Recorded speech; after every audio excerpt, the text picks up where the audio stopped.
यहाँ गरीबों का कोई स्वागत नहीं होता, क्योंकि वे बस यहाँ महंगे कपड़े देखने और टाइम पास करने ही आते हैं।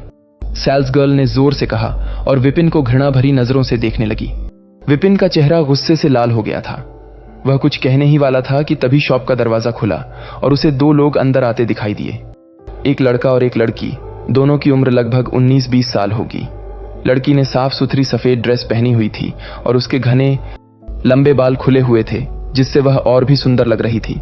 लड़का लंबा और हैंडसम दिख रहा था। उसकी बाहों में लड़की की बाहें थीं और दोनों कदम से कदम मिलाते हुए अंदर आ रहे थे। उन्हें देखकर विपिन का चेहरा सख्त हो गया। लड़का तनवीर था और लड़की लावण्या, जो उसका पहला प्यार और गर्लफ्रेंड थी। विपिन मुस्कुराया, लेकिन उसके चेहरे पर उदासी के भाव आ गए थे। तनवीर वही शख्स था जिसकी वजह से विपिन को स्कूल छोड़ना पड़ा था। उसी की वजह से स्कूल में झगड़ा करने पर लोग उसे बदमाश और लुक्खा कहते थे। इसी शख्स ने उसके पहले प्यार को छीन लिया था, जो कभी उससे प्यार करती थी। विपिन को यही सबसे ज्यादा याद था, लेकिन फिर भी उन लोगों का उसके साथ इतना सब कुछ करने के बाद भी विपिन उनसे नफरत नहीं करता था। वह हमेशा अपनी गरीबी को ही दोषी ठहराता रहा। यह समाज ऐसा ही है, जिसके पास पैसे होते उसकी इज्जत होती और जो गरीब होता उसकी बेइज्जती। उसने अपनी आंखें फिराईं और तनवीर के बगल में खड़ी सुंदर लड़की को देखा। अचानक वह किसी स्टैच्यू की तरह जम गया और उसकी यादें एक बार फिर से ताजा हो गईं। फिर उसके चेहरे पर थोड़ी कड़वाहट दिखाई दी, लेकिन जल्द ही वह भी खत्म हो गई। इस वक्त उसके चेहरे पर कोई भाव नहीं था। एक समय में दोनों रिलेशनशिप में थे, लेकिन अब वे सिर्फ अजनबी थे। हेलो, अगर तुम कुछ खरीद नहीं सकते तो रास्ते से हट जाओ और गेस्ट को आने दो, सेल्स गर्ल ने विपिन को घृणा भरी नजरों से देखते हुए कहा। मैंने कहा कि तुम एक फटीचर हो, तुम्हें शर्म नहीं आती क्या, जो अभी भी यहां खड़े हो? पता नहीं तुम जैसे लोग डीएलएफ मॉल आते ही क्यों हैं। सेल्स गर्ल विपिन को लगातार डांटती रही और उसका लहजा और भी कड़वा होता गया। सेल्स गर्ल की आवाज सुनकर लावण्या और तनवीर एक दूसरे को देखने लगे। उन्होंने अभी तक विपिन को देखा नहीं था। आखिर डीएलएफ मॉल में घुसने वाला गरीब फटीचर कौन है? हम भी तो जरा देखें, तनवीर ने मजाकिया ढंग से हंसते हुए कहा। फिर आगे बढ़कर विपिन को देखने लगा। पहली नजर में तो वह विपिन को पहचान नहीं पाया था, लेकिन करीब से देखने के बाद वह हैरान रह गया और फिर हंसते हुए कहा, ओह क्या बात है, ये गरीब फटीचर तो हमारी जान पहचान का ही निकला। इस समय लावण्या ने भी विपिन को पहचान लिया था। उसने उसे एक नजर देखा और उसके गंदे सस्ते कपड़ों को देखकर अजीब घृणा वाले भाव उसके चेहरे पर दिखने लगे। तनवीर हंसा और विपिन से बोला, विपिन यार तुम बहुत दिनों से दिखे नहीं, आखिर कहां रहते हो आजकल? उसने एक पुराने दोस्त होने का नाटक किया, लेकिन उसका स्वर थोड़ा अलग था। अरे वैसे मैंने सुना था कि तुम अब मजदूरी करने लगे हो, आखिर कहां कर रहे हो मजदूरी आजकल? सच में मजदूरी करना एक मुश्किल काम तो है। वह ऐसा नाटक कर रहा था जिसे देखकर कोई नहीं कह सकता कि वह विपिन को ताना मार रहा है। विपिन का चेहरा भावहीन था। उसने कुछ नहीं कहा। ओह, गुस्सा अभी भी पहले की तरह है, तनवीर ने मजाक उड़ाया। विपिन, मेरे कहने का मतलब है कि तुम्हें जरा अपने स्टेटस को देखना चाहिए। तुम्हें खुद की तकदीर से नहीं भागना चाहिए। आखिर तुम हो तो एक किसान के बेटे, और कहते हैं ना, एक गरीब हमेशा गरीब ही रहता है। कुछ जगहें तुम जैसे किसानों के लिए नहीं बनी, जैसे यह जगह। इसलिए यहां आने से पहले तुम्हें अपनी औकात नहीं भूलनी चाहिए थी। तुमने अपनी ओर देखा है? क्या तुम इन घटिया कपड़ों के साथ ऐसी जगह पर आने लायक हो? मुझे नहीं लगता कि तुमने ये सब सोचा भी होगा। फिर उसने अपना हाथ बढ़ाया और बगल में खड़ी लड़की को गले लगा लिया। उसने ऐसा विपिन को भड़काने के लिए किया था। विपिन का चेहरा और भी ठंडा होता गया। फिर एक हंसी के साथ कहा, ओह तनवीर, तुम क्यों किसानों को नीची नजरों से देखते हो? क्या तुम्हारे पूर्वज किसान नहीं थे? इसके अलावा ये शॉप सभी के लिए खुली हुई है ना? जब इस शॉप के दरवाजे सभी के लिए खुले हुए हैं तो कौन किसी को कह सकता है, यहां आओ, यहां से जाओ? चलो, मैं यहां खड़ा हूं, देखते हैं मुझे यहां से कौन निकालता है। विपिन ने तनवीर को ठंडे भाव से देखा और फिर मुड़कर सेल्स गर्ल की ओर देखा। आह, देखो तो सही, तुम कितने बेशर्म हो। इतनी बेइज्जती के बाद भी बोलने की हिम्मत कर रहे हो, जब तुम्हारी औकात यहां से कपड़े का एक टुकड़ा खरीदने की भी नहीं है। फिर तुम यहां क्यों खड़े हो? अगर गलती से भी तुम्हारे हाथों से कोई कपड़ा खराब हो गया तो तुम उसका खर्चा उठा सकते हो, सेल्स गर्ल ने मजाक उड़ाते हुए कहा। चुप हो जाओ तुम, विपिन ने तेज आवाज में कहा। ये बस 9,000 रुपए की ही है ना? अब चुपचाप खड़े होकर अच्छे से देखना। अपनी इन घटिया आंखों से उसने बैकपैक खोला, नोटों की गड्डी निकाली और उसे सेल्स गर्ल के मुंह पर फेंक दिया। सेल्स गर्ल चिल्लाई और एक कदम पीछे हट गई। जमीन पर पड़े इतने सारे नोटों को देख उसकी आंखें फटी की फटी रह गईं। वो शर्मिंदा होने के अलावा कुछ नहीं कर सकी। उसने अंदाजा लगाया कि वो कम से कम 10-20 हजार रुपए तो होंगे ही। ये तो बस 10,000 है। उसने अपनी आवाज नीची की, लेकिन अभी भी उसकी आवाज में तिरस्कार था। उसके हिसाब से ये 10,000 रुपए उस लड़के की पूरी जिंदगी की कमाई होगी। अच्छा, तो इतना भी काफी नहीं? विपिन ने फिर अपने बैग में हाथ डाला और नोटों की एक दूसरी गड्डी निकाली, फिर उसे भी उसके मुंह पर मारा। 20,000 इतना काफी है? नहीं, रुको, अभी और चाहिए। विपिन ने एक और नोटों की गड्डी पकड़ी और उसे भी उसके ऊपर फेंक दिया। उसने ऐसी लगभग 5 नोटों की गड्डी निकाली और उन सभी को सेल्स गर्ल के ऊपर फेंक दिया। सेल्स गर्ल अभी सदमे में थी और वो किसी बुत की तरह हक्की बक्की खड़ी रही। नोटों की एक गड्डी में 10,000 रुपए थे। उसने नोटों की 7 गड्डियां फेंकी थीं। इसका मतलब वहां जमीन पर 70,000 रुपए पड़े थे। यह गरीब लड़का 70,000 कैश कहां से लेकर आया? यहां तक लावण्या और तनवीर भी हैरान रह गए। आखिर ये लड़का 70,000 रुपए कहां से लेकर आया? यह नामुमकिन है। तनवीर का चेहरा सफेद पड़ गया था, लेकिन वो जानता था कि विपिन का परिवार बहुत गरीब था। स्कूल छोड़ने के बाद वह पूरे साल छोटे मोटे काम कर रहा था। छोटे मोटे काम करके साल में 70,000 रुपए कैसे कमा सकता है? उसने सोचा था कि विपिन ने इस साल एक दयनीय और गरीब जीवन जिया होगा। जब उसने पहली बार विपिन को देखा तो वो और भी ज्यादा श्योर हो गया था, लेकिन अब विपिन 70,000 रुपए ऐसे फेंक रहा है जैसे वो कुछ भी नहीं। ये देख वो टूट गया। भला छोटा मोटा काम करने वाला एक लड़का कैसे इतने पैसे कमा सकता है? विपिन के पास तो कोई खास टैलेंट भी नहीं। लावण्या के चेहरे के भाव कुछ अजीब हो रखे थे। वो विपिन के घर की हालत सबसे अच्छी तरह से जानती थी, इसलिए वो ज्यादा उलझन में थी। अब काफी है, विपिन ने मजाक उड़ाया और चिल्लाया। आपके स्टोर मैनेजर कहां है? मैं उससे पूछना चाहता हूं कि आपका स्टोर कैसे बिजनेस कर रहा है। एक सेल्स गर्ल और कस्टमर का अपमान करने की हिम्मत कैसे कर सकती है? उसकी आवाज तेज थी और दूर दूर तक जा रही थी। यहां तक कि शॉप के बाहर पैदल चलने वाले भी रुक गए और इधर उधर देखने लगे। I am sorry sir. Shop में एक अधेड़ उम्र की महिला जल्दबाजी में आई और विपिन के सामने झुक गई। सर, से माफी मांगो जल्दी, तुमने सुना नहीं? सेल्स गर्ल माफी मांगना तो नहीं चाहती थी, लेकिन अपनी शॉप ऑनर के कहने पर उसने बेमन से माफी मांग ली और फुसफुसाते हुए कहा, सॉरी सर। विपिन अब बात आगे नहीं बढ़ाना चाहता था, इसलिए वो झुका और पैसे उठाने लगा। सर, माफ करने के बदले में मैं आपको 10% डिस्काउंट दूंगी। चलेगा सर, शॉप ऑनर ने कहा। जैसी तुम्हारी मर्जी। विपिन को परवाह नहीं थी, उसे वास्तव में इस डिस्काउंट की परवाह नहीं थी। तभी उसने तनवीर की आवाज सुनी।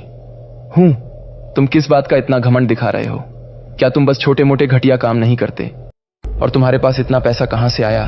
कहीं तुम कोई इल्लीगल काम तो नहीं करने लगे हो? विपिन ने मजाकिया ढंग से कहा। तनवीर, तुमने मुझे कब और कहां इल्लीगल काम करते देखा? तुम... तनवीर गुस्से में था। उसका चेहरा लाल हो गया। फटीचर कहीं के, तुम्हारी इतनी हिम्मत जो मुझसे जबान लड़ाओ। तो क्या तुम मुझसे लड़ना चाहते हो? मैं तुम जैसे फटीचर के साथ भला क्यों लड़ने लगा? तुमसे लड़कर मैं अपना स्टेटस क्यों खराब करूंगा? वैसे मेरे एक अंकल पुलिस ऑफिसर हैं, मुझे बस उनसे एक बार कहने की जरूरत है, तनवीर ने जोर से चिल्लाते हुए कहा। विपिन ने उसे आंखें गोल घुमाकर देखा, फिर उसका मजाक उड़ाते हुए जोर से हंसा और फिर मुड़कर वापस कपड़े देखने लगा। उसे कल की पार्टी में जाने के लिए एक अच्छा सा बिजनेस सूट चाहिए था। सर, इसे देखिए, ये आपके लिए अच्छा रहेगा। स्टोर ऑनर विपिन को एक से बढ़कर एक कपड़े दिखा रही थी। थोड़ी देर देखने के बाद विपिन ने एक बिजनेस सूट उठाया और चेंजिंग रूम में चला गया। ये पहली बार था जब विपिन ने किसी बिजनेस सूट को पहना था, इसलिए उसे पहनने में भी थोड़ा समय लगा। उसने अपने उलझे बालों को थोड़ा ठीक किया और एक बार खुद को मिरर में देखा। जैसे ही उसने अपने बदले हुए रूप को देखा, एक पल के लिए उसने खुद को ही नहीं पहचाना। क्या ये मैं ही हूं? बिजनेस सूट ने उसे एक गरीब लड़के से सीधे किसी रईस खानदान का लड़का बना दिया था। वो पल भर में किसी फटीचर गरीब से एक बिजनेस टाइकून बन गया था। जब विपिन चेंजिंग रूम से बाहर निकला तो स्टोर ऑनर उसे देखती ही रह गई। उसके सामने खड़े लड़के ने केवल अपने कपड़े बदलकर खुद को पूरा बदल लिया था। ट्रिम बिजनेस सूट में उसकी फिट बॉडी और ज्यादा आकर्षक लग रही थी। वो किसी अमीर खानदान के लड़के से कम नहीं लग रहा था। विपिन स्टोर ऑनर को खुद को घूरता हुआ देख समझ सकता था। वो भी उसके बदले हुए रूप को देख दंग थी।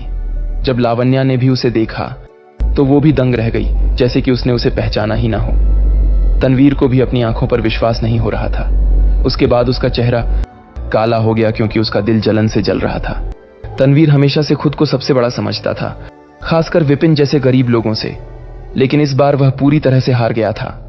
लावण्या के बदलते हुए भावों को देखकर उसे और भी ज्यादा गुस्सा आ रहा था। हम इसके अच्छे दिखने का क्या फायदा, आखिरकार रहेगा तो ये एक गरीब किसान ही। मुझे लगता है कि इसके पास गिगोलो बनने की पूरी क्षमता है। अमीर औरतें इसी के जैसे लड़कों को चाहती हैं। तनवीर अंदर ही अंदर जल रहा था। विपिन, कहीं तुमने ये 70,000 रुपए गिगोलो बनकर तो नहीं कमाए हैं? तनवीर ने मजाक उड़ाते हुए कहा। विपिन ने उसे तीखी नजर से देखा और जवाब दिया, तनवीर, तुम्हारी सोच कितनी गंदी और घटिया है। मैं इसके अलावा तुमसे और क्या उम्मीद कर सकता हूं? आखिर एक गंदे मुंह से गंदगी ही निकलेगी। तुम फटीचर। तनवीर गुस्से में लाल हो गया था। उसकी चौड़ी और गोल आंखें विपिन को जान से मार देने वाली नजरों से देख रही थीं और उसका चेहरा अपनी बेइज्जती से काला पड़ गया था। विपिन ने उसे नजरअंदाज किया और मुड़कर स्टोर के मालिक से कहा, इतना भी बुरा नहीं है, ये मेरे शरीर पर ठीक बैठ रहा है। मुझे इसी डिजाइन के 2 और बिजनेस सूट चाहिए। स्टोर के मालिक ने खुशी से जवाब दिया, ओके सर। वह जल्दी से एक ही डिजाइन के 2 सूट लेकर आई और उन्हें पैक कर दिया। एक सेट 9,000 रुपए का है और जो आपने 10% छूट दी, उस हिसाब से यह 8,000 रुपए का है। 3 सूट के 24,300 रुपए हो गए। चलिए, मैं इनको पूरे 24,000 रुपए मान लेता हूं। विपिन ने फिर नोटों की 3 गड्डियां निकाली और उनमें से 6,000 रुपए निकालकर बाकी बचे हुए स्टोर के मालिक को पकड़ा दिए। एक्सक्यूज मी कहकर विपिन वहां से जाने लगा। लावण्या ने उसे एक उलझन भरी नजर से देखा। उसके सामने का लड़का इतना हैंडसम लग रहा था कि वह उसे लगभग पहचान ही नहीं पा रही थी।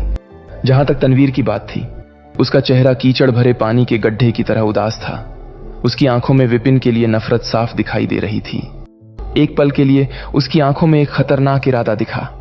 जैसे ही विपिन उसके पास से गुजरा, उसने एक कदम आगे बढ़ाया और उसके कंधे को छूने का नाटक किया। यार, विपिन, इतने भी बुरे नहीं लग रहे हो। बस ऐसा लग रहा है जैसे किसी कुत्ते ने इंसानी कपड़े पहन रखे हों। जब वह ये बोल रहा था, तभी उसने दूसरा हाथ आगे बढ़ाकर विपिन के बैग में एक छोटा सा बॉक्स डाल दिया। उसको ऐसा करते हुए किसी ने नहीं देखा, लेकिन विपिन की नजरें किसी भूत से कम नहीं थीं। उसने तनवीर को अपने बैग में वो बॉक्स डालते हुए देख लिया था। ये कमीना, विपिन समझ गया था कि अब वह उसे फंसाने वाला है। अगले ही पल उसने इससे निपटने का एक तरीका सोचा और तुरंत तनवीर की कलाई को पकड़कर उसे एक तरफ मोड़ दिया। आह! एक चुभती हुई चीख सबको सुनाई दी। तनवीर के चेहरे पर पसीने की बूंदें छलक रही थीं। फटीचर कहीं के, तुम क्या कर रहे हो? मुझे छोड़ दो, वह चिल्लाया। विपिन, उसे जाने दो। लावण्या घबरा गई। वह दौड़ी और दोनों लड़कों को अलग करने की कोशिश करने लगी। तभी विपिन ने अपने बैग से छोटा बॉक्स निकाला और उसे लावण्या के हैंडबैग में डाल दिया।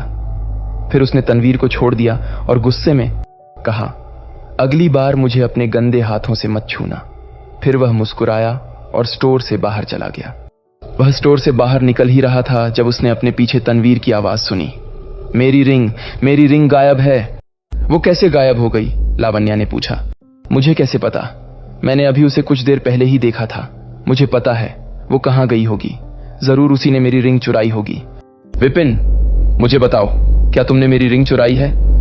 विपिन ने मुस्कुराते हुए चलना जारी रखा। रुको, वहीं रुक जाओ। क्या तुमने मेरी बात सुनी नहीं? हे चोर, ओ फटीचर चोर! तनवीर अपनी पूरी ताकत से चिल्लाया। चोर शब्द सुनते ही आसपास के लोगों ने रुककर देखना शुरू कर दिया और कुछ ही देर में एक भीड़ जमा हो गई। रुको, विपिन! तनवीर दुकान से बाहर निकला और विपिन की ओर उंगली उठाते हुए कहा, मुझे उम्मीद नहीं थी कि तुम चोर हो। मैंने सोचा था कि तुम सिर्फ गरीब हो, लेकिन इतना नीचे गिर जाओगे ये नहीं सोचा था। तनवीर ने नाटक जारी रखते हुए आगे कहा, मैं सोच रहा था कि तुम इतने पैसे कैसे कमा सकते हो। नहीं पता था कि तुम चोरी भी करते हो। विपिन, मुझे अब तुमसे नफरत होने लगी है। चारों ओर खड़े लोग धीमी आवाज में बातें कर रहे थे और विपिन की ओर इशारा कर रहे थे। ये लड़का कितना सुंदर दिख रहा है, मगर क्या फायदा ऐसी सुंदरता का जब वह एक चोर है। विपिन ने चलना बंद कर दिया और मुड़कर तनवीर की ओर देखा। क्या कहा तुमने कि मैंने तुमसे कुछ चुराया है? तो क्या तुम मुझे बता सकते हो कि मैंने क्या चुराया है? और अगर तुम्हारे पास कोई सबूत नहीं है तो मैं तुम पर मेरी बदनामी करने का केस करूंगा। सबूत? हाँ, मेरे पास सबूत है। वो तुम्हारे बैग में है। मैंने कुछ समय पहले ही लावण्या के साथ अंगूठियों की एक जोड़ी खरीदी थी और तुमने उन्हें चुरा लिया। क्या तुम्हें पता है उनकी कीमत कितनी है? पूरे 5 लाख। एक अंगूठी जिसकी कीमत 5 लाख है। वाह तनवीर, तुम बहुत अमीर हो। मुझे नहीं पता था कि तुम्हारे पिता जो एक स्कूल के प्रिंसिपल हैं, इतने पैसे कमाते हैं। मेरे पिता कितना कमाते हैं इससे तुम्हारा कोई लेना देना नहीं। गार्ड्स कहाँ हैं? इसे पकड़ लो और पुलिस स्टेशन ले जाओ। तनवीर जोर जोर से चिल्लाने लगा। भीड़ और ज्यादा बढ़ने लगी और बातें और ज्यादा तेज हो गईं। जल्द ही 2 सिक्योरिटी गार्ड भीड़ के बीच से निकलते हुए वहां आ गए। क्या बात है? एक सिक्योरिटी गार्ड ने पूछा। ये चोर है, इसने मेरी रिंग चुरा ली। जल्दी करो, उसे पकड़ लो और पुलिस स्टेशन ले आओ। दोनों सिक्योरिटी गार्डों ने विपिन की ओर देखा और उनके चेहरे पर गुस्सा दिखाई देने लगा। इस महंगे मॉल के सिक्योरिटी गार्ड होने के नाते वे चोरों से सबसे ज्यादा नफरत करते थे। दोनों गार्ड्स ने पहले तो एक दूसरे की तरफ देखा, फिर विपिन की ओर बढ़े। बच्चे, तुम हमारे साथ चलो। रुको, तुम दोनों पागल हो क्या? मैं चोर हूं सिर्फ इसलिए कि किसी पागल ने ऐसा कहा, फिर मैं कहूंगा कि वो एक बलात्कारी है। विपिन मुस्कुराने लगा। अच्छा, तो दोनों सिक्योरिटी गार्ड हैरान थे। उन्हें समझ नहीं आ रहा था कि अब क्या कहें। विपिन, तुम अभी भी अपना गुनाह कबूल नहीं कर रहे हो? चलो ठीक है, तुम तभी मानोगे जब तुम्हारी सच्चाई सबके सामने आएगी, तनवीर ने गुस्से भरी आवाज में कहा। फिर वो दोनों गार्ड्स के पास गया। रिंग इसी के पास होनी चाहिए। आप लोगों को एक बार इसके पास ढूंढनी चाहिए। आपकी बात भी ठीक है, गार्ड्स ने कहा। फिर वो दोनों गार्ड्स विपिन की ओर बढ़े। बच्चे, अच्छा होगा तुम हमें अपनी तलाशी लेने दो। तुम तलाशी ले सकते हो, लेकिन तनवीर, क्या होगा अगर इन्हें वो नहीं मिला जो तुमने खो दिया था? ये कैसे हो सकता है? तुम्हारे अलावा कोई और चुरा भी नहीं सकता। चलो ठीक है गार्ड्स, आप मेरी तलाशी ले सकते हैं। विपिन ने मुस्कुराते हुए खुद को तलाशी के लिए आगे कर दिया। दोनों सिक्योरिटी गार्डों को उसके शरीर में कुछ भी नहीं मिला।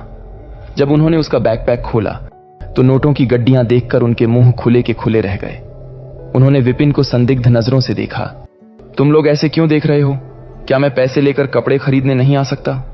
दोनों सिक्योरिटी गार्डों को नहीं पता था कि अब विपिन को क्या जवाब दें। जैसे ही दोनों सिक्योरिटी गार्ड्स ने विपिन के बैकपैक की तलाशी लेना बंद किया, उनके चेहरों पर हैरानी और संदेह का भाव आ गया। हमें कोई रिंग नहीं मिली जिसके बारे में आप बात कर रहे थे। ये क्या हो रहा है? तुम हमारे साथ कोई मजाक कर रहे थे क्या? उन्होंने तनवीर को संदिग्ध नजरों से देखा। तनवीर खुद हैरान था और उसका चेहरा तुरंत ही गुस्से से लाल हो गया। नहीं, यह कैसे संभव है? मैंने तो। उसने बस इतना ही कहा और फिर गुस्से में आकर विपिन का बैग छीन लिया और उसमें रखी सारी चीजें जमीन पर फेंक दी। लेकिन उसे वह रिंग कहीं नहीं मिली जो उसने खुद बैग में डाली थी। आखिर रिंग गई कहां? ये हो क्या रहा है? तनवीर ठिठक गया, जैसे उसकी आत्मा ने उसका शरीर छोड़ दिया हो। यहां क्यों नहीं है? वह पागलों की तरह व्यवहार करने लगा। उसने बैग को जोर जोर से हिलाया और फिर उसे गुस्से में फर्श पर फेंक दिया।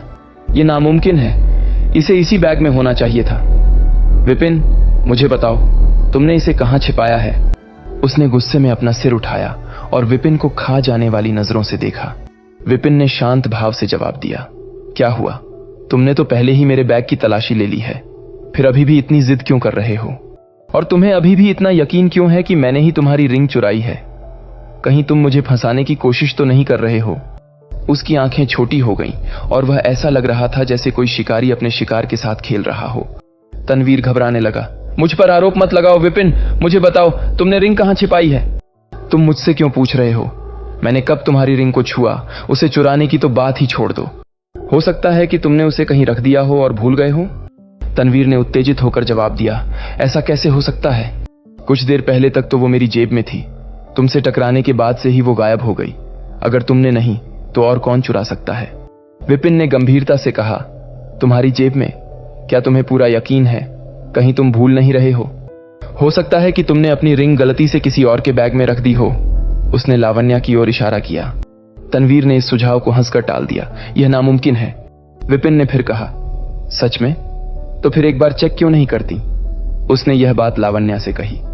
लावण्या थोड़ी झिझकी, लेकिन फिर भी उसने अपना पर्स चेक करना शुरू किया। अगले ही पल जब उसने पर्स से 2 डिब्बे निकाले तो उसके चेहरे का रंग बदल गया। वह हैरानी में चिल्लाई, यह कैसे हो सकता है? यह देख तनवीर को ऐसा लगा जैसे किसी ने उसे बिजली का झटका दे दिया हो। वह हक्का बक्का रह गया। यह असंभव है। मैंने इसे लावण्या के पर्स में तो नहीं रखा था। लेकिन अचानक वह चुप हो गया। उसके चेहरे का रंग पीला पड़ गया था। विपिन ने मुस्कुराते हुए कहा, तो यह सब तुम्हारा नाटक था? तनवीर, सच में तुम बहुत टैलेंटेड हो। भीड़ में खलबली मच गई। जब लोगों को सच का पता चला तो वे तनवीर को घृणा की नजर से देखने लगे और कमेंट्स करने लगे, देखो इस लड़के ने भले ही अच्छे कपड़े पहने हैं, लेकिन कितना चालाक और बेशर्म है। उस बेचारे लड़के को फंसाने की कोशिश कर रहा था। तनवीर निराश था। उसे कुछ समझ नहीं आ रहा था कि जो डिब्बा उसने विपिन के बैग में रखा था वह लावण्या के हैंडबैग में कैसे पहुंच गया। वह अभी भी इसे समझने की कोशिश कर रहा था। नहीं, शायद वो शुरू से ही जानता था। विपिन तनवीर के पास आकर ठंडे भाव से बोला, यार तनवीर, मुझे विश्वास नहीं हो रहा कि तुम मुझे फंसाना चाहते थे। तुम इंसान के भेष में एक जानवर हो। विपिन तनवीर के कान के पास झुककर धीरे से बोला, तूने अपने बाप से मुझे स्कूल से निकालने के लिए कहा था ना। मैं इस बात को कभी नहीं भूल पाया। फिर उसने लावण्या की ओर देखा और कहा, लावण्या, तुमने गलत आदमी चुना है। आखिरकार यह सिर्फ एक जोकर है। लावण्या वहां किसी बुत की तरह खड़ी थी और उसके चेहरे का रंग फीका पड़ गया था। तनवीर ने गुस्से में कहा, विपिन, अपने मुंह से गंदगी मत उगलो। मैं तनवीर तुमसे लाख गुना बेहतर हूं, नहीं 10 लाख गुना। आखिर तुम हो ही क्या? बस एक छोटे से किसान का बेटा जो अब मजदूरी करता है। तुम हमेशा किसी न किसी की गुलामी करते रहोगे, फटीचर गरीब कहीं का। तनवीर ने फिर लावण्या की ओर देखा और चिल्लाया, लावण्या अब मेरी गर्लफ्रेंड है। तुम उससे इस तरह बात करने वाले होते कौन हो? याद रखना, वह मेरी गर्लफ्रेंड है, तुम्हारी नहीं। क्या तुम सोचते हो कि तुम उसके लायक भी हो? गुस्से में आकर तनवीर ने दौड़कर लावण्या को कसकर गले लगा लिया। वह किसी भी तरह से विपिन को नीचा दिखाना चाहता था। मुझे आश्चर्य है कि कौन सी अंधी लड़की तुम जैसे गरीब लड़के से प्यार करेगी। लावण्या ने तुझे छोड़ दिया और मेरे साथ आ गई। क्या जो मैं लावण्या को दे सकता हूं तुम भी दे सकते हो? विपिन के चेहरे पर कोई भाव नहीं था। उसने तनवीर को नजरअंदाज करते हुए लावण्या की ओर देखा, लेकिन लावण्या तो चुप खड़ी थी और उसका चेहरा पीला पड़ चुका था। तनवीर ने गुस्से में कहा, तुम क्या देख रहे हो? मेरी गर्लफ्रेंड से अपनी कुत्ते जैसी नजरें हटाओ। वह पागलों की तरह व्यवहार करने लगा था। विपिन ने उन दोनों पर एक आखिरी बार नजर डाली। फिर वह झुककर अपना बैग और उसमें रखी चीजें उठाने लगा। तभी उसने किसी की मंत्रमुग्ध कर देने वाली आवाज सुनी, हनी, तुम यहां क्या कर रहे हो? विपिन हैरान रह गया। उसे वह आवाज जानी पहचानी लगी। उसने उस दिशा में देखा जहां से आवाज आई थी। भीड़ के बीच से एक परछाई उसकी ओर बढ़ रही थी।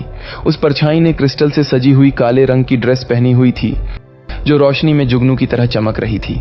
सबकी नजरें उसी पर थीं।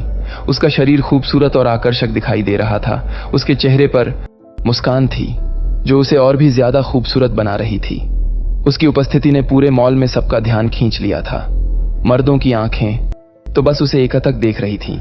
वाह, पतली कमर, लंबे पैर, बिल्कुल परफेक्ट, किसी ने फुसफुसाते हुए कहा। मॉल में मौजूद हर मर्द की फीलिंग्स कुछ ऐसी ही थीं। इसके बाद दर्द में कराहने और चिल्लाने की आवाजें आने लगीं। यह उन मर्दों की आवाजें थीं जिनके कानों को उनकी पत्नियों ने खींच लिया था। विपिन वहां किसी स्टैच्यू की तरह खड़ा था। क्या वो मिस अहाना है? वह यहां क्यों आई है? और वह हनी किसे बुला रही है? फिर उसने चारों ओर देखा कि मिस अहाना हनी किसे बोल रही थी। अहाना अब तक विपिन के करीब आ चुकी थी। वह मुस्कुराई और अपने कोमल हाथों से विपिन की बांह पकड़ ली। फिर उसने अपना सिर झुकाया और उसके कंधे पर रख दिया। यह दृश्य किसी फिल्मी सीन से कम नहीं लग रहा था। हनी, मैं तुम्हारा कब से इंतजार कर रही थी। ओह, ये दोनों नमूने कौन हैं? मिस अहाना ने चुलबुली आवाज में पूछा। आसपास के सभी लोग दंग रह गए। यदि आप ध्यान से सुनते तो दिल टूटने की आवाज भी सुन सकते थे। यह तो मिस अहाना सिंह है, गुड़गांव शहर की मशहूर बिजनेस वूमन। आखिर ये लड़का कौन है? उसमें ऐसी क्या बात है कि वह उसमें दिलचस्पी ले रही है? चारों तरफ फुसफुसाहटें सुनाई देने लगी। तनवीर और लावण्या अपनी अपनी जगह पर जम गए थे। दोनों हैरान थे और उस खूबसूरत लड़की को देख रहे थे जो अचानक वहां आ गई थी। वह न केवल आकर्षक थी बल्कि उसकी सुंदरता में एक कामुक और मोहकता भी थी।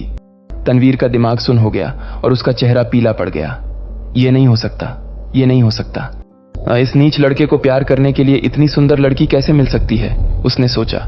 लावण्या जो तनवीर के बगल में खड़ी थी, इस लड़की के सामने कुछ भी नहीं लग रही थी। इससे कोई फर्क नहीं पड़ता कि तुलना उनके रूप रंग की थी, शरीर की थी या परवरिश की थी। लावण्या उसके मुकाबले कहीं नहीं टिक रही थी। इस बीच लावण्या के दिल में कड़वाहट सी महसूस हुई। जब उसने खुद की तुलना उस खूबसूरत लड़की से की तो वह खुद को हारा हुआ महसूस करने लगी। वह सोच रही थी कि जिस लड़के को उसने कभी प्यार किया और फिर छोड़ दिया था, उसे अब उससे 100 गुना बेहतर कोई मिल गया था। यह बात उसे अंदर से चोट पहुंचा रही थी। विपिन वहां हक्का बक्का खड़ा था। वह समझ नहीं पा रहा था कि मिस अहाना ये सब क्यों कर रही थी।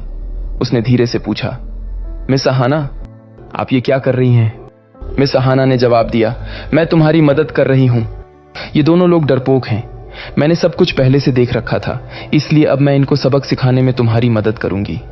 अहाना ने विपिन के गाल पर अपना चेहरा रखा और उसके कान में धीरे से फुसफुसाया। उसके लाल होंठ थोड़े खुले हुए थे और उसके मुंह से एक सुगंधित सांस निकल रही थी। जब उसने विपिन के गाल को अपने गाल से छुआ तो उसे एक हल्की सी गुदगुदी महसूस हुई। विपिन की साइड प्रोफाइल को देखते हुए अहाना की लाल फीनिक्स जैसी आंखें छोटी हो गईं। फिर उसने मजाक में कहा, ओह विपिन, मुझे उम्मीद नहीं थी कि कपड़े बदलने के बाद तुम इतने हैंडसम दिखोगे। यहां तक कि मेरे जैसी बड़ी लड़की भी तुम्हारे प्यार में पड़ सकती है। विपिन का चेहरा और भी लाल हो गया। वह हल्के से खांसते हुए बोला, ये दोनों कभी मेरे क्लासमेट्स हुआ करते थे। अहाना ने कहा, ओह पुराने क्लासमेट्स, लेकिन वो तुम्हारे मुकाबले कुछ ज्यादा अच्छे तो नहीं हैं। मैंने तो उसे कहते हुए सुना कि इस दुनिया में कोई भी लड़की तुमसे प्यार नहीं कर सकती। शायद वो अंधा है। मेरा हनी तो बहुत हैंडसम है, उसके प्यार में तो लाखों लड़कियां मर मिटेंगी। ये आखिरी बात अहाना ने थोड़ी तेज आवाज में कही थी। इतनी खूबसूरत लड़की को विपिन के साथ इतने करीब से और हनी कहकर बात करते हुए देख लावण्या कांपने लगी और उसका चेहरा और भी पीला पड़ गया। उसका मन हो रहा था कि जमीन में गड्ढा खोदकर उसमें छुप जाए। तनवीर का चेहरा भयानक होकर काला पड़ गया था। अहाना ने कहा, हनी, इन लोगों से बात करने का कोई फायदा नहीं है। वैसे भी हमारे पास इतना फालतू समय नहीं है, चलो चलते हैं। इसके बाद वह विपिन की बांह से चिपक गई और वे दोनों बाहर जाने लगे। हाथ में हाथ डाले वे डीएलएफ मॉल से बाहर जा रहे थे। जैसे जैसे वे वहां से गुजर रहे थे, सभी उन्हें देखने के लिए रुक गए। क्या बात है? क्या मेरी आंखों को कोई धोखा तो नहीं हो रहा है? क्या यह मशहूर बिजनेस वूमन अहाना सिंह नहीं है? यह हैंडसम लड़का कौन है? सभी का मुंह खुला का खुला रह गया। मॉल के बाहर सड़क पर कम लोग थे और विपिन ने राहत की सांस ली। मॉल में लोगों की निगाहें उस पर जैसे उसे अपनी आंखों से ही मार डालने के इरादे से गड़ी हुई थीं। मिस अहाना ने हंसते हुए मजाक में पूछा, कैसा रहा विपिन? मजा आया या नहीं? वैसे ज्यादा दबाव तो महसूस नहीं कर रहे? विपिन ने मुस्कुराते हुए जवाब दिया, मैं ठीक हूं मिस अहाना। सारा कमाल तो आपके चार्म का था, लेकिन क्या इससे आपकी रेप्यूटेशन पर कोई असर नहीं पड़ेगा? मिस अहाना ने मुस्कुराते हुए कहा, कौन सी रेप्यूटेशन? मेरा कोई बॉयफ्रेंड नहीं है तो चिंता की क्या बात है? वैसे तुम भी तो मेरे बॉयफ्रेंड हो, उन्होंने हंसी में कहा। लेकिन जिस तरह से वह विपिन को देख रही थी उसमें कुछ खास था। विपिन का दिल जोर जोर से धड़कने लगा। मिस अहाना ने हंसते हुए कहा, मैं तो मजाक कर रही थी। मैंने अभी तक किसी बॉयफ्रेंड के बारे में नहीं सोचा है, लेकिन जब भी सोचूंगी मैं तुम्हें ही रिकमेंड करूंगी। विपिन ने हंसते हुए जवाब दिया, मिस अहाना, आप मुझे छेड़ने का कोई मौका नहीं छोड़ रही हैं। अहाना ने गंभीर होकर कहा, विपिन, तुम खुद को छोटा क्यों समझते हो? तुम्हारे अंदर आत्मविश्वास की कमी है। एक बार खुद को देखो, कितने हैंडसम हो। न जाने कितनी लड़कियां तुम पर मर मिटेंगी। विपिन को थोड़ा शर्म आ गई। अहाना ने उसका हाथ छोड़ा और फिर अपने कपड़े झाड़ने लगी। विपिन को शर्मिंदा देखकर वह हंसी नहीं रोक पाई। उन्होंने पूछा, वैसे अचानक से महंगे कपड़े खरीदने की क्या जरूरत पड़ गई? विपिन ने जवाब दिया, मिस्टर मोहन ने कहा था कि उनके कुछ दोस्त मुझसे मिलना चाहते हैं और अच्छा होगा कि मैं कुछ अच्छे कपड़े खरीद लूं। मिस अहाना ने कहा, मिस्टर मोहन की यह बहुत अच्छी सलाह थी, वरना तुम कभी अपने लिए अच्छे कपड़े नहीं खरीदते। वैसे मैं भी कल तुम्हारे साथ चलूंगी। मिस्टर मोहन के जिन दोस्तों की बात हो रही है मैं उन्हें जानती हूं। चिंता मत करो, मैं मिस्टर मोहन को अपने आने के बारे में बता दूंगी। विपिन ने सहमति में सिर हिलाया और कहा, ओके। अहाना ने फिर से मजाक करते हुए कहा, विपिन, मैंने पहले क्यों नहीं देखा कि तुम इतने अद्भुत हो? वह ब्यूटी क्रीम भी अद्भुत थी और मैंने सुना है कि तुमने वजन घटाने और कामोद्दीपक दवाएं भी बनाई हैं। जब उन्होंने कामोद्दीपक दवाओं की बात की तो उनका चेहरा थोड़ा लाल हो गया। विपिन ने थोड़ा अजीब महसूस करते हुए पूछा, आपको सब पता है? अहाना ने हंसते हुए जवाब दिया, भला मुझे क्यों नहीं पता होगा? मिस्टर मोहन तुम्हारी इतनी तारीफ कर रहे थे कि पूछो मत। उनके हिसाब से तो तुम कोई चमत्कारी बाबा हो। विपिन ने अपने सिर के पिछले हिस्से को रगड़ते हुए मुस्कुराकर कहा, मैं चमत्कारी बाबा? अहाना जोर से हंस पड़ी। भले ही तुम नहीं हो, लेकिन मुझे लगता है कि तुम्हारे पूर्वज जरूर थे जिन्होंने तुम्हारे लिए इतने अद्भुत नुस्खे छोड़े हैं। विपिन मुस्कुराया लेकिन कोई जवाब नहीं दिया। दोनों चलते चलते बातें कर रहे थे। जल्द ही वे एक लाल स्पोर्ट्स कार के पास पहुंचे जो अहाना की फेरारी थी। विपिन ने इसके बारे में पहले भी सुना था कि इसकी कीमत 2 करोड़ रुपए थी। अहाना ने पूछा, क्या तुम्हें लिफ्ट चाहिए? विपिन ने जवाब दिया, इट्स ओके, मेरे पास बाइक है। अहाना उसकी बात सुनकर हैरान हो गई और फिर जोर से हंसी। तुम इतना लो प्रोफाइल क्यों रखते हो? तुमने अब तक काफी पैसा कमा लिया होगा। तुम्हें ड्राइविंग लाइसेंस और एक अच्छी कार लेनी चाहिए। वैसे भी हैंडसम लड़कों पर एक अच्छी कार होनी चाहिए। विपिन ने जवाब दिया। कोई जल्दबाजी नहीं है। अहाना ने कहा, जैसी तुम्हारी मर्जी, चलो फिर कल मिलते हैं। Okay bye. वैसे क्या मुझे कल ब्यूटी क्रीम के कुछ और डिब्बे मिल सकते हैं? तुम्हारे पास अभी बच रहे हैं ना? मेरी कुछ फ्रेंड्स को भी वह चाहिए थे। विपिन ने जवाब दिया, मेरे पास अभी कुछ हैं। अहाना ने मुस्कुराते हुए कहा, ठीक है, चलो कल मिलते हैं। इसके बाद अहाना ने अपनी कार का दरवाजा खोला और अंदर बैठ गई। कार का इंजन स्टार्ट करते हुए उसने विपिन की ओर हाथ हिलाया। थोड़ी ही देर में स्पोर्ट्स कार बिजली की गति से गायब हो गई। विपिन भी अपनी 3 व्हीलर बाइक पर बैठकर नगीना गांव की ओर निकल पड़ा। अगली सुबह विपिन ने अहाना को ब्यूटी क्रीम के 5 डिब्बे दे दिए। शाम को वह फिर से लेजर पार्क आ गया। उसने नया बिजनेस सूट पहना हुआ था और अपने बालों को अच्छे से संवार कर एक शानदार हेयर स्टाइल बनाई थी। मिस्टर मोहन उसे देखकर हैरान रह गए। ओह माय गॉड, क्या तुम सच में विपिन ही हो? उन्होंने उसे ऊपर से नीचे तक देखा और बोले, विपिन तुम तो कमाल लग रहे हो। मुझे यह मानना पड़ेगा कि जब मैं तुम्हारी उम्र का था तो मैं भी तुम्हारे मुकाबले थोड़ी कम हैंडसम था। मिस्टर मोहन की बात खत्म भी नहीं हुई थी कि मिस राधिका आ गईं और उन्होंने मिस्टर मोहन का कान खींचते हुए कहा, तुम बस बेवकूफ हो, सिर्फ डींगे हाँकते हो और फिर भी खुद की तुलना विपिन से कर रहे हो। मिस्टर मोहन ने गिड़गिड़ाते हुए कहा, ओह डार्लिंग, अब जाने भी दो। मिस राधिका ने मिस्टर मोहन को साइड में धकेला और विपिन को ध्यान से देखते हुए मुस्कुराने लगी। ओह माय गॉड, विपिन, क्या तुम सच में नहीं चाहते कि मैं तुम्हारे लिए कोई गर्लफ्रेंड ढूंढूं? मैं तुम्हें किसी और का होते नहीं देखना चाहती। विपिन ने तुरंत जवाब दिया, मुझे बिल्कुल भी नहीं चाहिए। मिस राधिका हमेशा से विपिन को किसी गर्लफ्रेंड से मिलवाने की कोशिश करती रहती थी और इससे विपिन थोड़ा डर गया था। तभी एक लाल रंग की स्पोर्ट्स कार उनके पास आकर रुकी। कार रुकने के बाद दरवाजा खुला और एक सुंदर लड़की बाहर निकली। वह काले रंग की 1 पीस ड्रेस में थी जो उसे सुंदर के साथ साथ एक भव्य लुक दे रही थी। उसकी मौजूदगी उसकी शाही अंदाज को बखूबी दर्शा रही थी। ओह मिस अहाना सिंह, मिस्टर मोहन ने कहा। राधिका, मिस्टर मोहन, विपिन, हेलो, आप सब कैसे हो? मिस्टर मोहन ने विपिन से पूछा, विपिन तुम मेरी गाड़ी में बैठोगे या अहाना की गाड़ी में? विपिन ने एक पल सोचा और फिर जवाब दिया, मैं मिस अहाना के साथ बैठूंगा। मिस्टर मोहन ने मजाक में कहा, वाह देखो तो सही इस लड़के को, अभी से ही भाई को भूल गया। ठीक है, तो तुम उसकी गाड़ी में बैठ जाओ, वैसे जाने की इतनी भी जल्दी नहीं है। इसके बाद वह अपनी लैंड रोवर में चढ़ गए, जबकि विपिन उसी कार में बैठ गया जिसमें अहाना बैठी थी। वह लोग डीएलएफ लेजर पार्क से निकलकर उत्तर की ओर चले गए। लगभग 20 मिनट बाद वे शहर के टॉप रेस्तरां में से एक दिल्ली 6 रेस्तरां पहुंचे। चलो चलते हैं private room number 503, mister Mohan ने सबसे आगे चलते हुए रास्ता दिखाया।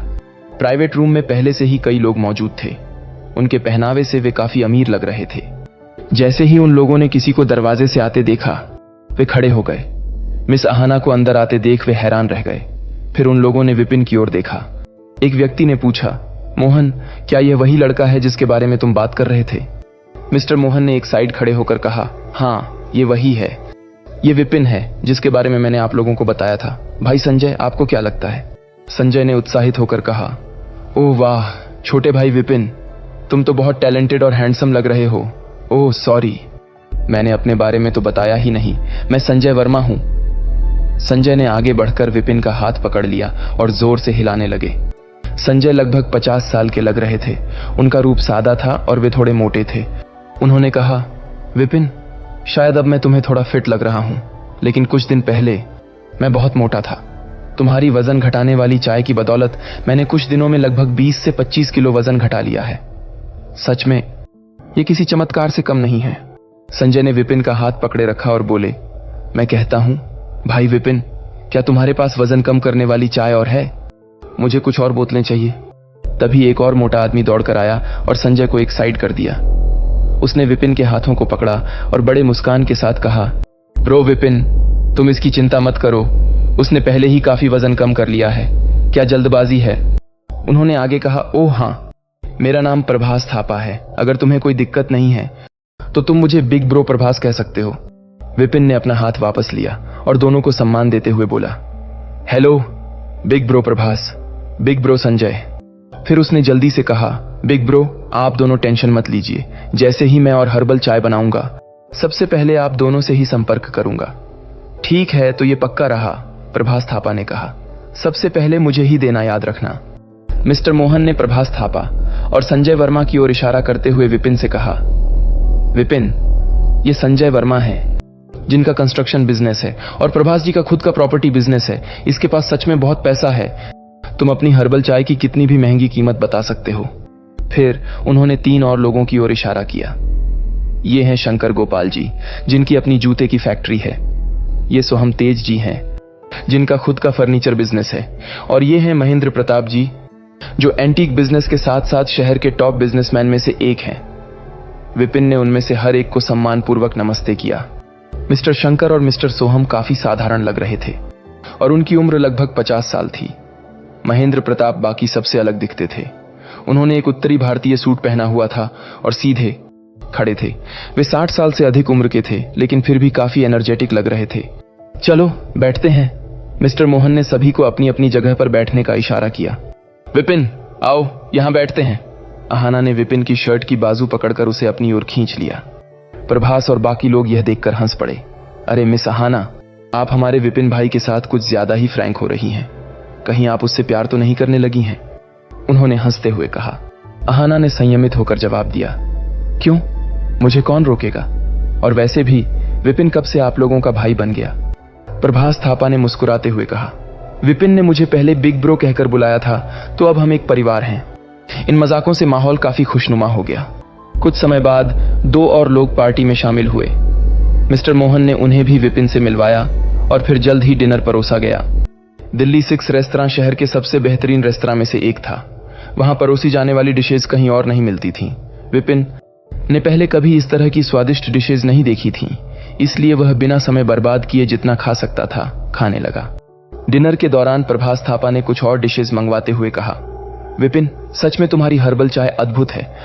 मैंने अपनी 50 साल की जिंदगी में ऐसी चमत्कारी दवा नहीं देखी।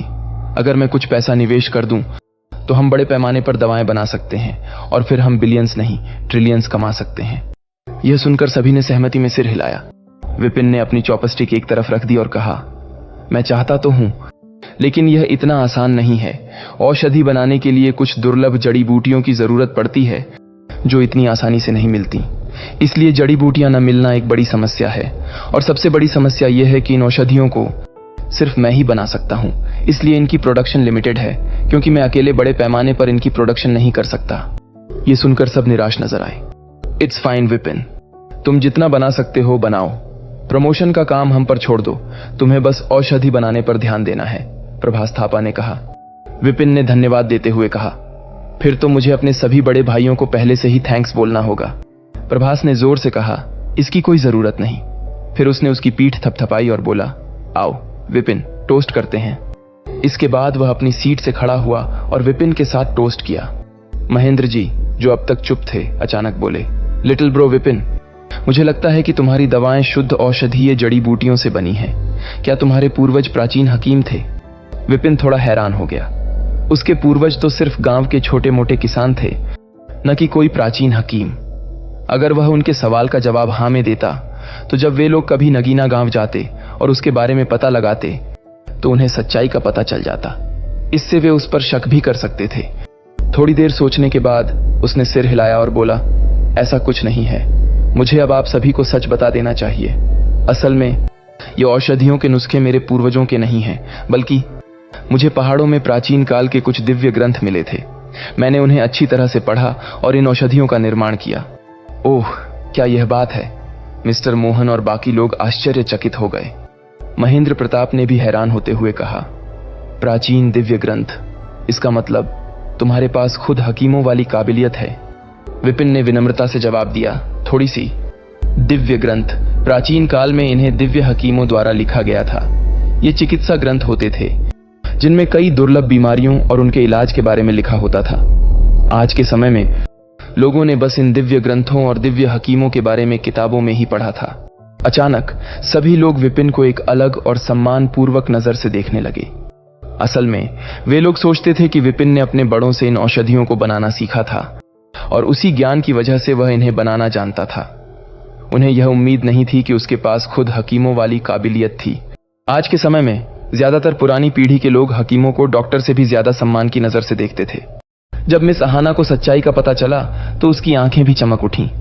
महेंद्र जी खड़े हुए और विपिन को किसी दिव्य हकीम की तरह सम्मान देते हुए बोले, मेरी नादानी के लिए क्षमा करें। इतना ज्यादा सम्मान मिलते देख विपिन थोड़ा शर्मिंदा होते हुए बोला, बड़े भाई महेंद्र, आप मुझे शर्मिंदा कर रहे हैं। अरे विपिन, मेरा कंधा इन दिनों कुछ दर्द कर रहा है। ये समस्या मुझे काफी समय से हो रही है। क्या तुम्हारे पास इसका कोई इलाज है? प्रभास थापा ने अपने कंधे को ऊपर नीचे करते हुए पूछा। विपिन ने जवाब दिया, शायद आपके कंधे में अंदर की तरफ सूजन आ गई है, जिसे फ्रोजन आर्म भी कहते हैं। ओह, तो यही वजह है कि मुझे इतनी परेशानी हो रही है, प्रभास थापा ने कहा। विपिन ने थोड़ी देर सोचा, फिर बोला, यह कोई बड़ी समस्या नहीं है, ठीक होने में ज्यादा समय नहीं लगेगा। जब विपिन ने प्रभास थापा के कंधे को ठीक करने की बात कही तो वहां मौजूद लोग हैरान रह गए। फ्रोजन आर्म एक दुर्लभ समस्या थी और प्रभास थापा इस समस्या से काफी दिनों से जूझ रहे थे। इसे ठीक होने में महीनों या साल भर का समय लग सकता था। इसलिए यह विश्वास करना मुश्किल था कि विपिन बस कुछ ही समय में इसे ठीक कर देगा। यहां तक कि महेंद्र प्रताप जी ने भी संदेह भरी नजरों से उसे देखा। विपिन अपनी जगह से खड़ा हुआ और बोला, अगर आप लोग मुझ पर विश्वास नहीं करते तो मैं अभी इसका इलाज कर देता हूं। वैसे भी इसमें ज्यादा समय नहीं लगेगा। यह कहते कहते वह सीधे प्रभास के पीछे पहुंच गया। तुम मुझे कैसे ठीक करने वाले हो? प्रभास उलझन में लग रहा था। बिल्कुल, अपने हाथों से। अब चुप रहो बिग ब्रो प्रभास। विपिन ने अपनी बाहों को फैलाया और अपनी उंगलियों को चटकाया। फिर उसने प्रभास के कंधों पर अपनी हथेलियां रख दी। विपिन ने हल्की सी सांस ली, जिससे उसने अपने शरीर की ऊर्जा को सक्रिय किया और उसे अपनी हथेलियों तक पहुंचाया। कुछ देर बाद वह प्रभास के कंधों को अलग अलग एंगल पर उंगलियों की मदद से दबाने लगा। जैसे जैसे विपिन की उंगलियां प्रभास के कंधों को दबा रही थीं, प्रभास को एक गर्माहट सी महसूस होने लगी। उसके शरीर में एक गर्म धारा बहने लगी जो बहुत ही आरामदायक थी। कुछ मिनट बाद विपिन रुक गया। प्रभास को इतना सुकून मिल रहा था कि उसे एहसास ही नहीं हुआ कब विपिन रुका, और जब उसे एहसास हुआ तो वह थोड़ा उदास नजर आने लगा। मेरा काम पूरा हो गया बिग ब्रो प्रभास, विपिन ने अपने हाथों को चटकाते हुए कहा। अब आप थोड़ा हाथ हिलाने की कोशिश करें। प्रभास ने अपने हाथ को ऊपर नीचे हिलाया और उसके चेहरे पर हैरानी छा गई। ओह, मुझे अब दर्द नहीं हो रहा, ये ठीक हो गया है। ये सच में ठीक हो गया है। प्रभास बहुत उत्साहित हो गया। वह खुशी में उछलते हुए विपिन के गले लग गया। अमेजिंग विपिन, तुम तो एक चमत्कारी लड़के हो। महेंद्र जी अभी भी संदिग्ध नजर आ रहे थे। प्रभास, क्या तुम्हारा हाथ सचमुच ठीक हो गया है? हाँ यार, मैं भला झूठ क्यों बोलने लगा। ये ठीक हो गया है, पूरी तरह से ठीक हो गया है। इसके अलावा मुझे कोई बेचैनी भी महसूस नहीं हो रही है। मैं अभी बहुत एनर्जेटिक महसूस कर रहा हूं, जैसे मैं जवानी के दिनों में था। बाकी लोग भी अवाक रह गए। यह असंभव लग रहा था कि उसने बस रगड़कर और मालिश करके प्रभास के कंधे को ठीक कर दिया था। अगर यह बात पहले किसी ने उन्हें बताई होती तो वे लोग उसका मजाक उड़ाते, लेकिन यह विपिन था जिसे वे देख रहे थे। अगर वह वजन घटाने वाली और ब्यूटी क्रीम जैसी चमत्कारी औषधियां बना सकता था तो वह इस तरह की अद्भुत मसाज भी कर सकता था। इसके अलावा प्रभास को देखकर ऐसा नहीं लग रहा था कि वह झूठ बोल रहा है। मिस्टर मोहन हंसे और बोले, मुझे बस इतना पता है कि हमारे विपिन भाई के पास कमाल की छिपी हुई प्रतिभाएं हैं। मिस्टर महेंद्र ने अपनी जगह से उठते हुए कहा, छोटे भाई विपिन, मुझे मानना पड़ेगा कि सच में तुम्हारे पास अद्भुत कलाएं हैं। तो क्या तुम मेरे पैर और मेरी पीठ भी ठीक कर सकते हो? आजकल मुझे काफी तकलीफ हो रही है। और मेरे भी। मुझे हाल ही में अपने सीने में जकड़न सी महसूस हो रही है, मिस्टर सोहम बोले। मिस्टर शंकर भी बोले, मेरा भी कुछ ऐसा ही हाल है विपिन। मेरी खोपड़ी पर इस गंजी जगह को देखो। क्या इसके लिए कोई अद्भुत बाल वृद्धि औषधि है? बाकी लोग भी अपनी अपनी समस्याएं बताते हुए बोले। विपिन ने जल्दबाजी में कहा, जल्दी मत करो, एक एक करके। भाई महेंद्र, आपकी कमर और पैर की समस्याओं का इलाज करना आसान है। मुझे बस उनकी थोड़ी मसाज करनी होगी और वे कुछ ही समय में ठीक हो जाएंगे। अब आपको इस उम्र में ज्यादा न्यूट्रिशन वाला खाना चाहिए। विपिन ने एक पल सोचा और फिर कहा, कैसा रहेगा अगर मैं आपके लिए किसी दिन शरीर को मजबूत करने और आपके स्वास्थ्य को बेहतर बनाने के लिए एक औषधि बना दूं? मैं गारंटी देता हूं कि इसे लेने के बाद आप बहुत अच्छा महसूस करेंगे। मिस्टर महेंद्र खुशी से बोले, okay okay, thanks little bro Vipin. इसके बाद विपिन ने मिस्टर सोहम की ओर देखा। मिस्टर सोहम के बाल पतले हो गए थे और उनकी खोपड़ी के बीच में गंजापन था, जो पुरुष पैटर्न गंजापन का मामला था। उन्होंने विपिन की ओर उम्मीद भरी नजरों से देखा और पूछा, विपिन, क्या तुम्हें लगता है कि तुम मेरे बालों के बारे में कुछ कर सकते हो? विपिन ने थोड़ी देर सोचा और उसे याद आया कि डिवाइन बुक में ऐसी जड़ी बूटियों के बारे में लिखा था जो बालों के विकास में मदद करती थीं। उसने सिर हिलाया और कहा, आपके बालों की समस्या ठीक हो सकती है, लेकिन इसके लिए मुझे किसी और दिन औषधि बनानी होगी। मिस्टर सोहम ने राहत की लंबी सांस ली और कहा, ओके, थैंक्स विपिन। सोहम लंबे समय से अपने गंजेपन से परेशान थे। उन्होंने कई तरह के उपचार आजमाए थे, लेकिन कुछ भी काम नहीं आया था। विपिन के आश्वासन में उन्हें उम्मीद की एक किरण दिखी। विपिन, चलो ड्रिंक करते हैं, ये जाम मेरे गंजेपन के नाम। मिस्टर सोहम ने एक ग्लास ड्रिंक लाकर विपिन को दिया और फिर खुद भी पीने लगे। उसके बाद विपिन ने सभी लोगों की समस्याओं की जांच की। फ्रोजन आर्म जैसी समस्या का इलाज वहीं मसाज से हो सकता था, लेकिन गंजेपन जैसी समस्याओं के लिए औषधि की जरूरत थी, जिसे तुरंत वहां बनाना मुमकिन नहीं था। इसलिए उसने सबको बाद में औषधि बनाकर देने का वादा किया। प्रभास ने कहा, विपिन, सच में तुम किसी चमत्कारी हकीम से कम नहीं हो। उन्होंने विपिन को पकड़ लिया और उसके लिए ड्रिंक डालना बंद नहीं किया। विपिन पहले ड्रिंक के साथ बुरा महसूस करता था, लेकिन अब वह बिना नशा हुए कितनी भी ड्रिंक कर सकता था। उसने एक के बाद एक ड्रिंक के ग्लास खत्म किए और यह देखकर मिस्टर मोहन और बाकी लोग हैरान रह गए। रात का खाना खाने के बाद वे लोग घर जाने से पहले थोड़ी देर तक बातचीत करते रहे। उनके जाने से पहले मिस्टर मोहन और बाकी लोगों ने विपिन से उसका बैंक अकाउंट नंबर मांगा और उसे कुछ पैसे ट्रांसफर किए। सबसे कम राशि 10,000 और सबसे अधिक 50,000 रुपए थी। पलक झपकते ही विपिन के पास लगभग 2 लाख रुपए और आ गए। विपिन ने देखा कि उसके फोन पर पैसे क्रेडिट होने के लगातार नोटिफिकेशन आ रहे थे। अगर ऐसा पहले हुआ होता तो वह बहुत खुश होता, लेकिन अब वह इतने पैसे देखने का आदी हो गया था, इसलिए उसके चेहरे पर कोई विशेष भाव नहीं थे। मिस्टर मोहन थोड़े नशे में लग रहे थे। विपिन उन्हें कार तक छोड़ने आया और मिस राधिका को ड्राइव करने के लिए कहा। अचानक अहाना ने कोमल आवाज में कहा, विपिन, मेरे पीछे आओ। वह अपना हैंडबैग पकड़े सीधी खड़ी थी और पीछे की रोशनी ने उसके चेहरे को एक सपनों जैसे रंग में रंग दिया था। इस समय वह अत्यधिक सुंदर लग रही थी और विपिन उसे देखते हुए कुछ देर के लिए खो सा गया। होश में आते ही उसका चेहरा लाल हो गया। अहाना हंस पड़ी और उसकी हंसी एक फूल के खिलने जैसी थी, जिसकी सुंदरता का वर्णन करना मुश्किल था। ऐसा लग रहा था जैसे रात में तारे चमक रहे हों। विपिन ने अपने सिर के पिछले हिस्से को खरोंचा और अजीब तरह से इधर उधर देखने लगा। चलो, अहाना ने मुस्कुराते हुए कहा और अपने सिल्की बालों को चेहरे से हटाया, फिर मुड़कर आगे चलने लगी। विपिन भी उसके पीछे पीछे चलने लगा। विपिन, मुझे पता है कि मैं तुम्हें ज्यादा अच्छी तरह से नहीं जानती, लेकिन तुम्हारे पास इतनी अद्भुत स्किल्स हैं, ये जानकर मैं सच में हैरान हूं। तुम सच में कमाल के हो, लेकिन फिर भी तुम डिलीवरी की जॉब क्यों कर रहे हो? अहाना ने विपिन की ओर मुड़कर देखा। उसकी आकर्षक आंखों में कुछ अलग सी चमक थी। विपिन ने जवाब दिया, पहले मैं जीवन यापन के लिए यह काम करता था, लेकिन अब जब मैं औषधि से अच्छी कमाई कर रहा हूं तो मैं जल्द ही यह नौकरी छोड़ दूंगा। फिर ठीक है, तुम कुछ और ब्यूटी क्रीम बना सकते हो और फिर उन्हें मुझे दे सकते हो। जितनी भी क्रीम तुम मुझे दोगे मैं उन्हें तुम्हारे लिए बेच दूंगी, अहाना ने कहा। Thank you miss Ahana, it's okay, तुम्हें इतना विनम्र होने की जरूरत नहीं है। वो दोनों बात करते हुए सड़क पर पैदल चलते रहे और लगभग 1 घंटे बाद वे फिर से दिल्ली 6 रेस्टोरेंट के पास पहुंचे। विपिन, चलो मैं तुम्हें ड्रॉप कर देती हूं, अहाना ने दिल्ली 6 रेस्तरां की पार्किंग में जाते हुए अपनी फेरारी की ओर इशारा करते हुए कहा।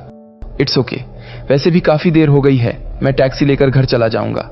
यहां से नगीना गांव काफी दूर है, आपको वापस आने में ज्यादा देरी हो जाएगी, विपिन ने कहा। अहाना ने थोड़ी देर सोचा, फिर सिर हिलाया और अपनी स्पोर्ट्स कार की ओर चली गई।